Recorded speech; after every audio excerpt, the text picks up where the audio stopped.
Halo Sobat Hebat, selamat datang kembali di podcast Boranan, ngobrol bareng Pengadilan Agama Lamongan. Bersama saya, Indah Fajar Dinanti Dalimunte. Pada episode kali ini kita didampingi narasumber yang luar biasa, Ibu Wakil Ketua Pengadilan Agama Lamongan, Ibu Husnawati SAG MSy. Assalamualaikum Ibu. Waalaikumsalam. Apa kabar Ibu? Alhamdulillah sehat Mbak Indah. Alhamdulillah sehat selalu ya Bu ya. Alhamdulillah. Saat ini kita akan membahas sebuah tema yang sangat menarik, penting dan relevan di tengah masyarakat. Apakah itu? Tak lain dan tak bukan, yakni tentang hak-hak perempuan dan anak pasca perceraian serta kedudukannya di hadapan hukum. Baik Sobat Hebat, perceraian bukan hanya akhir dari sebuah hubungan, tapi juga awal dari tantangan baru bagi perempuan dan anak. Proses ini seringkali membawa dampak emosional, ekonomi, hingga persoalan anak ini yang seharusnya didapatkan oleh pihak-pihak yang berdampak, khususnya perempuan dan anak ya Ibu ya, dan yang masih membutuhkan perlindungan dan perhatian dalam kehidupan masyarakat ini.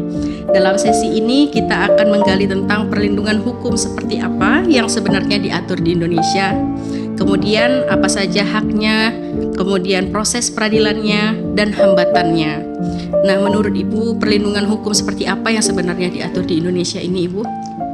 Perlindungan hukum sebetulnya yang diatur oleh di Indonesia ya, terutama bagi perempuan dan anak pasca perceraian, itu sudah ada beberapa regulasi yang mengatur.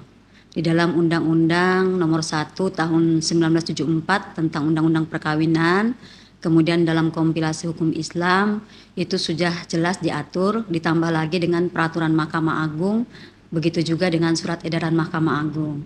Jadi perlindungan hukum bagi perempuan dan anak pasca perceraian itu sudah ada regulasi yang mengatur dalam hukum ketatanegaraan kita. Ya. Kemudian hak yang layak didapatkan untuk perempuan dan anak pasca perceraian itu Ibu seperti apa ya Ibu ya?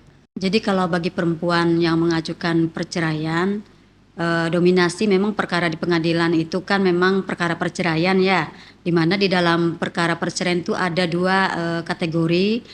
Yang pertama misalkan perkara cerai talak, yang kedua cerai gugat. Kalau cerai talak itu adalah perkara perceraian diajukan oleh suami.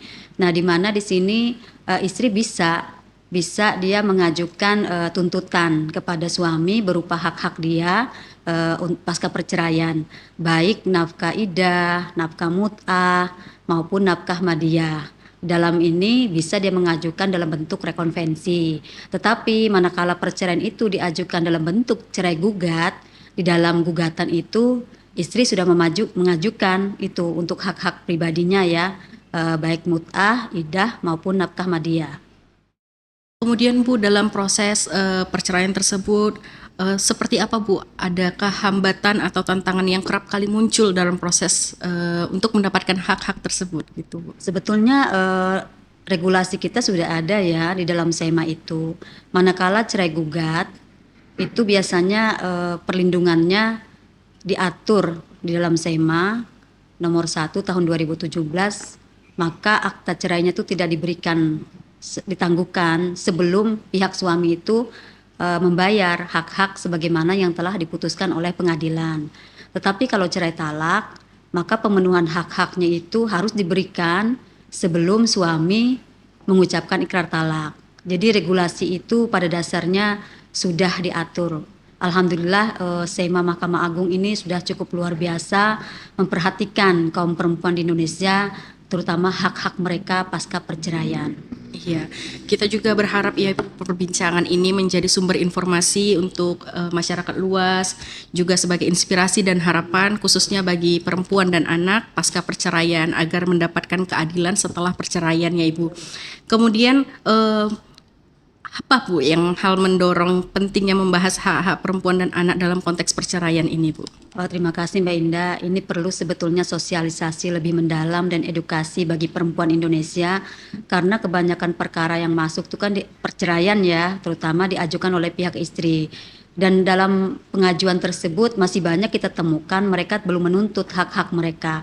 Apakah mungkin mereka tidak tahu akan peraturan itu, atau mereka tidak mau menuntut karena pada dasarnya mungkin bagi mereka ya cukuplah saya bercerai saja. Oleh karena itu edukasi sosialisasi ke masyarakat itu perlu kita lakukan sehingga pasca perceraian mereka itu tidak terlantarkan. Paling tidak pemenuhan hak-hak yang diatur oleh regulasi kita itu terpenuhi bagi perempuan-perempuan yang mengajukan perceraian.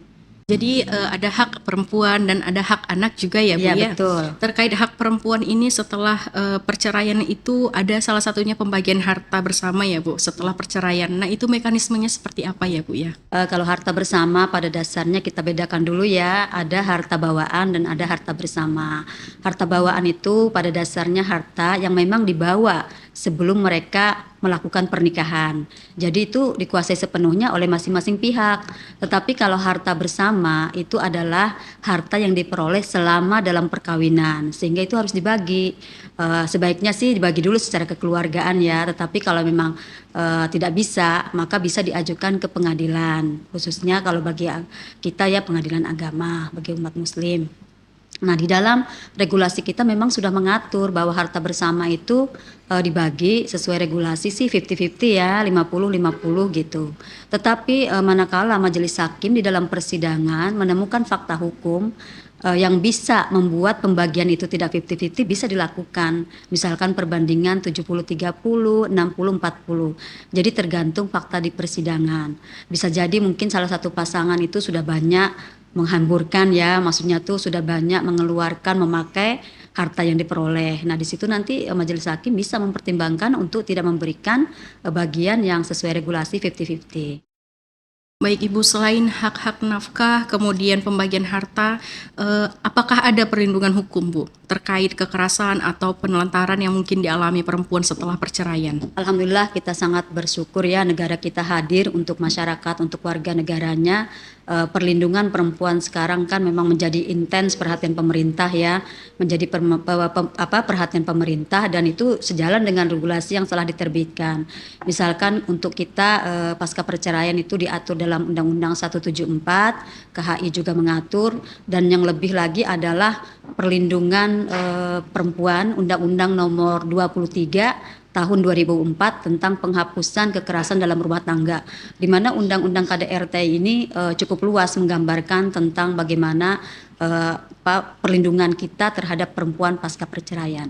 Iya, selain haknya perempuan, tentu pasti ada haknya anak ya Bu ya, Ya, pasca tentu. perceraian. Ya, betul. Nah, bagaimana Bu status hak asuh diatur setelah orang tuanya itu bercerai? Pada dasarnya ya konsepsi pemeliharaan pengasuhan anak itu kan tanggung jawab bersama ya. Tetapi untuk kepastian anak tersebut bagaimana tumbuh kembangnya ke depan sementara orang tuanya berpisah, maka perlu juga ada salah satu yang mengasuh supaya anak ini jelas pengasuhannya, pemeliharaannya, jelas terpenuhi kebutuhannya baik dari sisi pendidikan, kesehatan dan sebagainya yang memang pada dasarnya akhirnya terpenuhi hak-hak dia gitu. Karena dia juga mempunyai hak untuk tumbuh kembang. Jadi kita sebagai orang tua mestinya pasca perceraian pun jangan sampai kita lepas tanggung jawab karena itu merupakan anak kita. Barangkali melalui anak komunikasi bisa terjalin lebih baik begitu ya. Sehingga juga kalau memang komunikasi orang tua terbaik, itu berpengaruh juga loh terhadap psikologi anak. Tumbuh kembang anak juga akan baik sekalipun orang tua berpisah. Iya. Nah, yang menjadi pertimbangan para majelis hakim dalam memutuskan hak asuh anak itu seperti apa Bu? Baik ya, sebetulnya hakim dalam memutuskan perkara hak asuh itu cukup juga harus mempertimbangkan tentang pertama bagaimana nantinya kesejahteraan dan keselamatan si anak, kemudian kemampuan orang tua atau pasangan salah satu yang ditunjuk untuk mengasuhnya bagaimana. Kemudian yang ketiga pula bagaimana hubungan komunikasi anak ini dengan yang akan mengasuh. Jadi tidak mesti misalkan memang regulasi kita ya misalkan anak itu di bawah umur memang pasti ya regulasi itu kepada ibunya yang lebih berhak. Tetapi juga ada putusan pengadilan kadang-kadang diserahkan kepada ayah. Nah karena majelis hakim di dalam fakta perlindungan melihat barangkali justru hal-hal yang membuat kebaikan anak nanti tumbuh kembangnya ke depan, kepentingan anak yang terbaik itu ayah bisa merubah gitu loh. Jadi pada dasarnya memang ke ibu ya kalau dia belum mumayyiz, tetapi bisa juga lari ke ayah dengan berbagai macam pertimbangan yang menurut majelis hakim, wah ini patut ke ayah begitu. Ya baik, dalam proses penetapan nafkah anak ini Ibu, apakah pelaksanaannya pernah menemui kendala atau bagaimana Ibu? Ya, inilah salah satu ya, sebetulnya kan nafkah anak jelas ya, itu pasti ada hambatan sekalipun terkadang sudah ditetapkan hak-haknya terhadap anak, kewajiban orang tua terhadap nafkah anak, tetapi juga hal ini seringkali menjadi hambatan. Apalagi kalau misalkan si ayah tidak hadir dalam persidangan sehingga tidak mengetahui begitu. Sekalipun misalkan sudah dikasih ada pemberitahuan dan sebagainya, panggilan dia nggak hadir. Kemudian juga ini hak nafkah anak ini sebetulnya tergantung itikat baik ya. Kalau memang orang tuanya merasa bertanggung jawab, sekalipun dia tidak hadir di persidangan, kalau memang dia tahu bisa diberikan. Tetapi ada juga yang misalkan dia hadir, tetapi juga nggak diteruskan memberikan karena tergantung itikat baik dari ayah terhadap nafkah anak ini. Itulah salah satu hambatan terhadap penetapan nafkah anak itu. Iya. Nah, kemudian terkait nafkah ini juga ada kedudukannya ya Bu ya di hadapan hukum. Nah, apakah perbedaan perlakuan hukum antara ibu dan ayah terkait hak asuh dan tanggung jawab pasca perceraian itu ada Ibu? Sebetulnya ya mohon maaf saya sudah sampaikan tadi, kewajiban bersama itu harus ya dari sisi tanggung jawab pengasuhan anak. Berikanlah yang terbaik bagi kepentingan anak. Tetapi ketika anak itu sudah ditentukan pengasuhannya kepada salah satu, nah itu jangan juga kita merasa oh ini aku sepenuhnya loh sama aku, tidak. Tetapi hak akses itu tetap diberikan kepada pasangan. Terlebih misalkan kalau majelis hakim memutuskan nafkah anak ke suami ya, kemudian kita si istri nggak memberikan hak akses kepada si suami. Nah, ini justru khawatirnya suami nanti tidak ingin lagi memberikan karena dia merasa tertutup untuk bertemu anak. Nah, di sini nanti dia punya hak loh. Ketika hak akses ditutup untuk tidak diberikan kesempatan bertemu dengan anak, maka salah satu pasangan tuh bisa mengajukan gugatan pengasuhan anak. Makanya surat edaran Mahkamah Agung nomor 1 tahun 2017 itu luar biasa mengatur agar di dalam pertimbangan hukum dan amar putusan kita itu dibuat bagi yang memegang hak asuh anak agar memberikan hak akses kepada orang tua yang tidak memegang hak asuh anak. Jadi kita sangat bersyukur dengan lahirnya SEMA ini. Iya, jadi sangat kompleks ya Bu, sudah diatur untuk aturan hukumnya. Alhamdulillah. Iya. Alhamdulillah. Nah, tapi ada pertanyaan juga Bu dari lingkungan masyarakat ini, kalau akses perempuan dan anak yang terhadap bantuan hukum khususnya bagi yang kurang mampu itu bagaimana Ibu ya? Alhamdulillah ya, Mahkamah Agung tuh juga selalu memandang, melihat masyarakat kita kan tidak semuanya mampu beracara Betul, ya, iya, tidak Bu. mampu beracara, sehingga diberikan alokasi untuk berperkara secara cuma-cuma prodeo, baik melalui DIPA negara ya, yang ada anggarannya, meskipun terkadang DIPA negara itu kan ada batasan berapa perkara jumlahnya, tetapi di samping itu juga mereka bisa beracara, bisa berperkara secara murni, prodeo murni, artinya tanpa bayaran. Jadi prodeo itu bisa melalui DIPA negara, tetapi bisa juga secara langsung diajukan oleh pihak manakala mungkin sudah dari DIPA kita sudah habis. Jadi alhamdulillah perhatian kita terhadap kaum yang tidak mampu. Terlebih sekali lagi sekarang kan ekot ya, Iya, perkara betul. ekot juga lebih murah juga dan lebih efektif, efisien dengan penggunaan teknologi informasi. Nah, kemudian Ibu terkait teknis pelaksanaannya. Nah, biasanya ini kan pada saat di pengadilan ini dalam proses beracara itu pasti ada kendalanya juga seperti yang Ibu sampaikan tadi ya Bu ya di awal ini. Nah, rekomendasinya itu untuk memperbaiki perlindungan hukum bagi perempuan dan anak pasca perceraian itu bagaimana ya Bu ya? Memang ada perlu perlindungan jaminan hukum dari Iya, negara, betul. dari keluarga dan masyarakat. Itu perlu. Karena apa? Kalau tidak bersatu padu dari unsur 3 komponen itu nanti perhatian kita tidak semaksimal mungkin. Jadi peran negara juga hadir, di samping juga keluarga kita juga hadir, kemudian juga masyarakat luas itu juga hadir. Iya.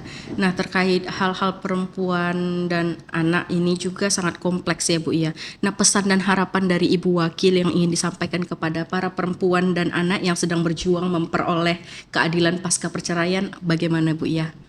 Menurut saya, pesan saya ya kepada ibu-ibu terutama perempuan pasca perceraian, tetaplah jalin komunikasi. Kan mereka punya hak ya tadi, perlindungan hukum terhadap hak-hak. Jalin komunikasi dengan suami, kemudian berikan kesempatan dia untuk bertemu dengan anak. Kemudian ingatkan suami bahwa kamu loh punya kewajiban menafkahi anak, karena bagaimanapun anak ini adalah anak kita. Jadi barangkali melalui komunikasi demikian anak juga merasa nyaman sekalipun orang tua terpisahkan, tetapi dia masih mendapatkan rasa kasih sayang, perhatian. Sering kita lihat juga kok figur publik kita kan banyak tuh orang tuanya berpisah, tetapi komunikasi mereka jalan dengan baik. Itu tuh perlu ditiru sebetulnya. Jadi sekalipun kita berpisah, tidak ada ruang untuk kita bisa baik kembali gitu. Ya, itu pesannya terhadap pihak-pihaknya ya Bu ya.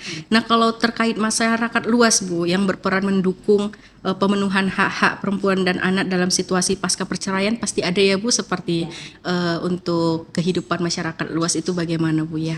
Sebetulnya masyarakat kita banyak bisa berperan ya, memberikan edukasi, kemudian juga memberikan pemahaman kepada mereka bahwa kita perempuan ini punya hak dalam masalah perceraian. Kemudian juga melibatkan misalkan terhadap anak untuk bisa didengar pendapatnya. Kemudian melibatkan mereka dalam sisi kehidupan yang bisa menghasilkan. Misalkan kan kalau perempuan pasca perceraian itu kan terkadang ya notabene mereka tuh kan enggak punya pekerjaan, murni rumah tangga. Nah, dari situ juga masyarakat bisa berkontribusi untuk mengajak, misalkan kita bisa bergabung bersama, memberikan pemahaman, memberikan pelatihan dan sebagainya, sehingga mereka juga bisa tumbuh ya kuat membina rumah tangga itu sekalipun mereka sudah bercerai. Jadi sebetulnya keterlibatan masyarakat cukup luas, karena pada dasarnya kan mereka bagian dari masyarakat juga. Iya, benar sekali. Sungguh luar biasa pemaparan materi dari Ibu Wakil Ketua Pengadilan Agama Lamongan. Sangat jelas Sobat Hebat, kemudian detail dan disertai dengan contoh-contoh yang dapat kita pahami. Nah, baik Sobat Hebat, sampai di sini perjumpaan kita pada podcast Boranan episode kedua kali ini. Semoga ilmu dan wawasan yang kita dapat hari ini bermanfaat bagi penegakan hak-hak perempuan dan anak setelah perceraian serta kedudukannya di hadapan hukum. Selamat berjumpa kembali di podcast Boranan selanjutnya. Wassalamualaikum warahmatullahi wabarakatuh. Waalaikumsalam warahmatullahi wabarakatuh.